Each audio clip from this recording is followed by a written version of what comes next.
आपको 163 करोड़ की वसूली का नोटिस। मनीष सिसोदिया ने बीजेपी पर लगाए गंभीर आरोप। दिल्ली सरकार के पैसे से राजनीतिक विज्ञापनों पर केजरीवाल की मुश्किलें बढ़ गई है।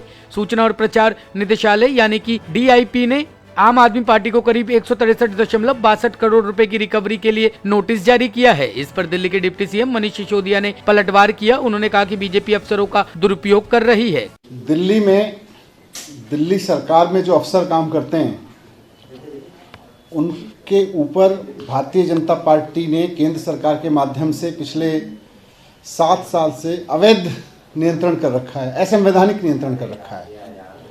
और बीजेपी लगातार इस असंवैधानिक कब्जे का, अफसरों के ऊपर इस असंवैधानिक कब्जे का दुरुपयोग करती रही है। किस तरह से दिल्ली सरकार के अफसरों का भारतीय जनता पार्टी अपने राजनीतिक हित के लिए दुरुपयोग करती रही है, इसका एक उदाहरण कल एक नोटिस के रूप में मिलता है।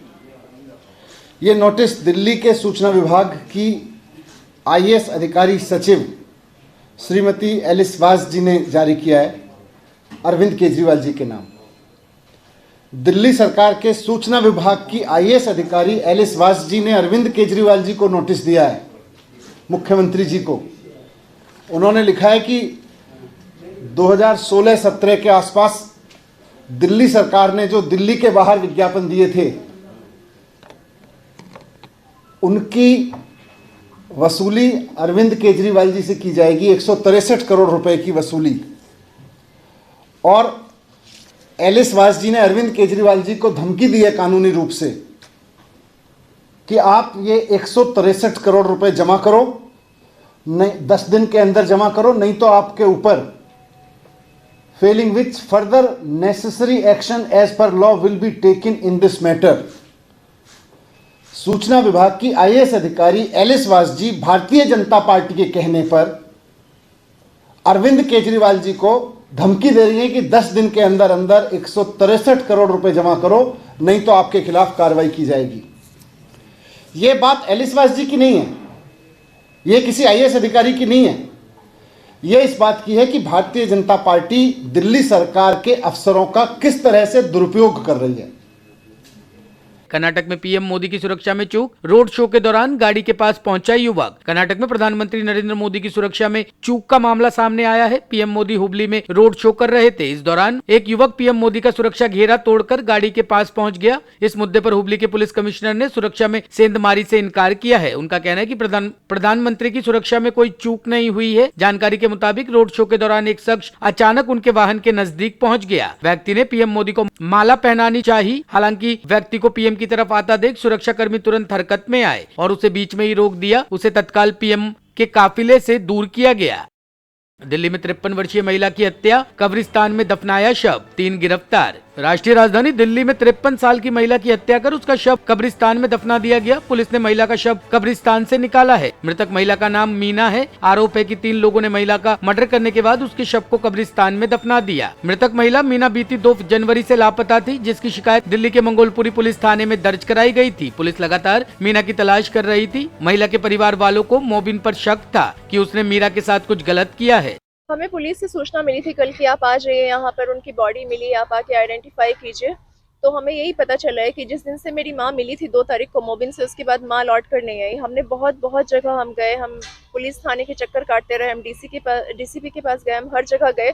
उसके बाद अब जाके इसका खुलासा इतने टाइम के बाद हुआ है। पुलिस भी शायद लगी रही ढूंढने में, हमें नहीं पता क्या हुआ, उनकी क्या इन्वेस्टिगेशंस थी, बट एक्चुअली बहुत सारा टाइम निकलता गया तो हमें नहीं पता कि सेव किया जा सकता था हमारी मॉम को या नहीं। बट ये बहुत ही गलत हुआ और अब जाके हमें कल जाकर ये चीज पता चली है। सर ये 1-2 मोबिन है, एक नवीन नाम का लड़का है, 2 तीसरा लड़के का नाम रिहान है। ये तीनों, ये मोबिन और नवीन जो थे, ये दोनों मम्मी से पहले भी मिला करते थे। तो इनका फ़ोन 4-5 दिन से मम्मी के पास आ रहा था लगातार। तो मम्मी इनसे मिली है। उसके बाद 2 तारीख की सुबह मम्मी निकली है, इससे मिली है। तो उसके बाद इन्होंने शाम को मम्मी को मार दिया, जैसा कि पुलिस वालों ने बताया हमें। ये मांगेराम सूरजमल स्टेडियम के पास इन्होंने कब्रिस्तान में दफना दिया। 2 जनवरी को थाना मंगोलपुरी में एक 53 वर्षीय महिला के गुमशुदगी की रिपोर्ट लिखी गई थी। उसके बाद से महिला को तलाशने का प्रयास करते हुए थाने की पूरी टीम ने सीसीटीवी फुटेजेस, इलेक्ट्रॉनिक सर्विलेंस और लोकल इंटेलिजेंस गैदर करना शुरू किया। इसमें केस दर्ज करने के बाद फर्दर इन्वेस्टिगेशन के दौरान यह बात सामने आई कि महिला 2 व्यक्तियों के साथ देखी गई थी।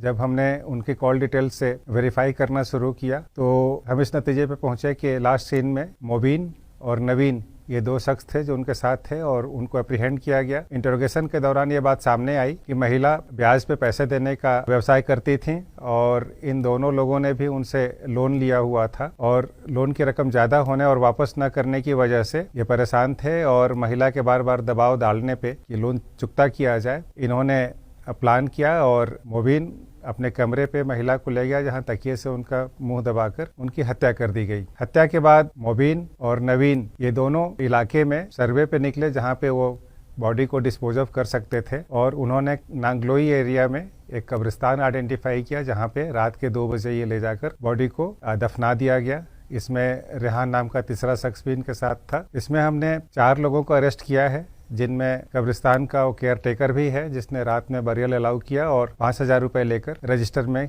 कोई एंट्री नहीं की। इसमें आगे तफ्तीश जारी है। एसडीएम के प्रेजेंस में महिला के शव को कब्रिस्तान से बाहर निकाला गया है और मॉर्चुअरी पोस्टमार्टम के लिए भेजा गया है।